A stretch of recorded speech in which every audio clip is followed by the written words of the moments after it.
This channel does not promote any violent, harmful, or illegal activities. All content provided by this channel is meant for an educational purpose only. UEM Jaipur is a perfect target for prospective students aspiring for good jobs, good education with future-ready skills.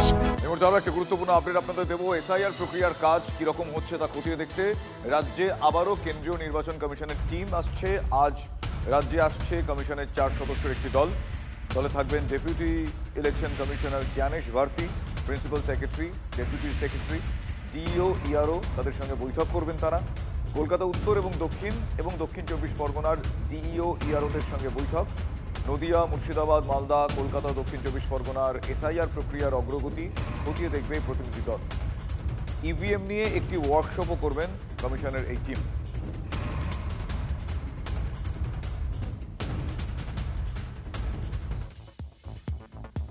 অন্যদিকে জেলায় জেলায় বিএলওদের বিক্ষোভ কিন্তু অব্যাহত। Data এন্ট্রির কাজে তারা নারাজ। কমিশনের বিরুদ্ধে অতিরিক্ত বোঝা চাপানোর অভিযোগ করছেন তারা। এদিকে বিএলওদের নিয়ে কড়া বার্তা দিয়েছে কমিশন।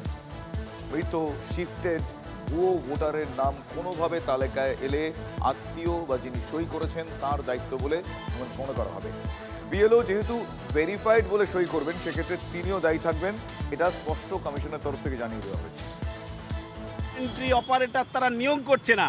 এই শিক্ষকরা, অঙ্গনওয়াড়ি কর্মীরা তারা কি এ ব্যাপারে দক্ষ?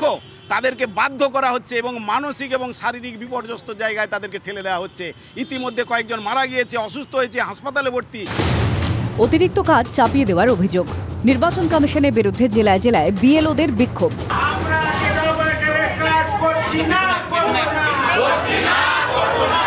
প্রথমে বাড়ি বাড়ি ঘুরে এসআইআর ফর্ম বিলি করা, তারপর বাড়ি বাড়ি এনুমারেশন ফর্ম সংগ্রহ করা, তার উপর আবার ডেটা এন্ট্রি, ডিজিটাইজেশনের কাজ।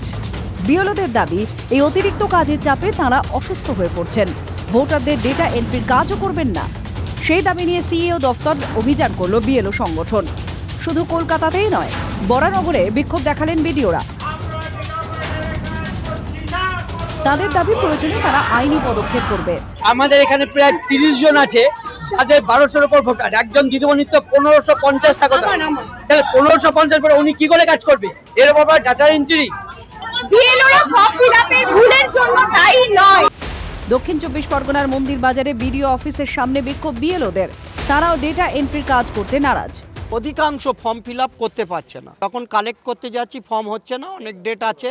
ওরা এটা চলছে 4 তারিখ পর্যন্ত আছে, এখন দেবো না। প্রতিদিন 100 ফর্ম আপলোড করতে হবে, কিন্তু আমরা ফর্ম পাচ্ছি না। এখন আমরা আপলোড করতে যাচ্ছি, তখন একজনের নামের বানান ভুল, বাপের নামের বানান ভুল, বাপের নামও আসছে না, সম্পর্কের জায়গায় আসছে আদার্স।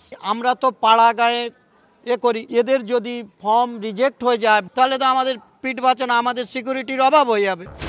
বীরভূমের রামপুরহাটেও দেখা গেল একই ছবি। বিএলওদের দাবি, বহু বিএলও ডেটা এন্ট্রির কাজে অনভিজ্ঞ। তাছাড়া সকলের কাছে স্মার্টফোনও নেই। অনলাইনে আমরা ফর্ম ফিল আপ করতে আমরা সক্ষম নই। আমাদের উপযুক্ত ইকুইপমেন্টও নেই এবং ট্রেনিংও নেই। আমাদের পার্সোনাল ফোন নাম্বারটা পাবলিক করে দেওয়া হয়েছে আমাদেরকে না জানিয়ে। আমাদের পক্ষে ডিস্ট্রিবিউট করে, কালেক্ট করে সেটা এন্ট্রি করা কোনোভাবেই সম্ভব নয় এবং অনেক সময় সাপেক্ষ বিষয় সেটা। এই পরিস্থিতিতে ফের বিএলওদের হুঁশিয়ারি দিয়েছেন বিরোধী দলনেতা। তার অভিযোগ, বহু জায়গায় রাজনৈতিক কারণে এসআইআর ফর্ম দিচ্ছেন না বিএলওরা। যাদের ইচ্ছাকৃতভাবে বা রাজনৈতিক কারণে বিএলওরা ইএফ ফর্ম দেননি, এই বিষয়ে সুনির্দিষ্ট ব্যবস্থা গ্রহণ করতে হবে। ইতিমধ্যে 15-16 জন বিডিওকে শোকজও করেছেন। আপনারা যদি ভাবেন মমতা ব্যানার্জি, মনোজ পন্থ আর এক শ্রেণীর চটিচাটা ডিএমরা আপনাদের বাঁচাবে, ওসব হবে না। কমিশন তারা যথাযথ প্রস্তুতি এবং সময় না দিয়ে একটা হঠকারী, অদূরদর্শী সিদ্ধান্ত নিয়ে বিএলওদের নামিয়েছেন। গতবার 2.5 বছর ধরে হয়েছিল এসআইআর, এবার 2 মাসে করতে হবে, কারণ সামনে বাংলার নির্বাচন, বিজেপির নির্দেশ মানতে হবে। একে বিএলওদের অভিযোগ, তার উপর বাড়তি বোঝা চাপাচ্ছে কমিশন, আর সঙ্গে রাজনৈতিক দলগুলোর হুমকি হুঁশিয়ারি জারি। এসব কিছুর মধ্যে বিএলওরা কি নিশ্চিন্তে কাজ শেষ করতে পারবেন, নাকি বাংলায় এসআইআর প্রক্রিয়া শেষ করতে বেগ পেতে হবে কমিশনকে? Bureau report, TV9 Bangla. আবারও এসআইআর আতঙ্কে আত্মহত্যার অভিযোগ। এবার পূর্ব পুটিয়ারিতে গায়ে আগুন দিয়ে আত্মঘাতী হয়েছেন বৃদ্ধা। এমআর বাবুর হাসপাতালে তাঁর মৃত্যু হয়। এসআইআর আতঙ্কে আত্মহত্যার অভিযোগ তার পরিবারের। বাড়িতে এনিউমারেশন ফর্ম না দিয়ে যাওয়ায় আতঙ্কে ছিলেন বৃদ্ধা। গত শনিবার ফর্ম দিয়ে গেলেও তিনি আতঙ্কে ছিলেন, এমনটা তার ছেলে দাবি করেছেন। শনিবার দিনও ফর্ম চলে আসলো, তখনও বললাম আমি যে ফর্ম চলে এসছে, মা তুমি চিন্তা করো না।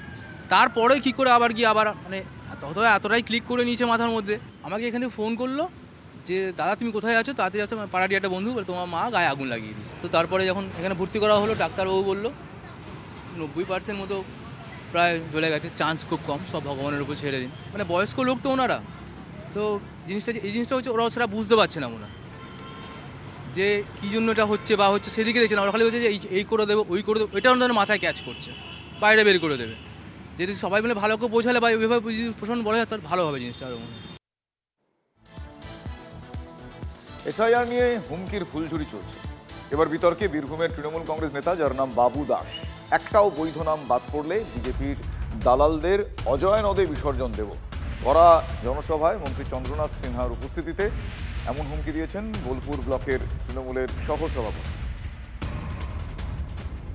আমাদের একটা বৈধ ভোটার বাদ যদি যায়, যেমন আমরা শ্মশান ঘাটে হরি বলতে বলতে সতীদাহ যেমন আমরা দাহ করি, ঠিক তেমন এখানে বিজেপির যেসব দালালরা আছে, যদি একটা বৈধ ভোটার বাদ যায়, হরি বলতে বলতে অজয় নদীটা কাছেই আছে, তাকে বিসর্জন দিতে বেশিক্ষণ লাগবে না, আমাদের বিসর্জন দিতে বেশিক্ষণ লাগবে না। বিজেপিকে মারলে পাল্টা সেও মার খাবে, পাল্টা হুঁশিয়ারি বিজেপির জেলা সভাপতির। শুনুন। বাবু দাসের আগে কি ক্ষমতা ছিল, আগে কি দলে তার জায়গা ছিল, আর এখন কি জায়গা বোলপুরের মানুষ জানে, আর ও নিজেও জানে। অতএব ওর ক্ষমতার বাইরে ও কথা বলে ভাবছে আমি তৃণমূলের আবার সেই আগের মতো যেই জায়গায় ছিলাম সেই জায়গা পাবো। তো ও যদি বিজেপির লোককে মারতে যায়, তো বিজেপির লোকের কি হাত পা নাই নাকি? ও যদি মারে তাহলে ও মার খাবে।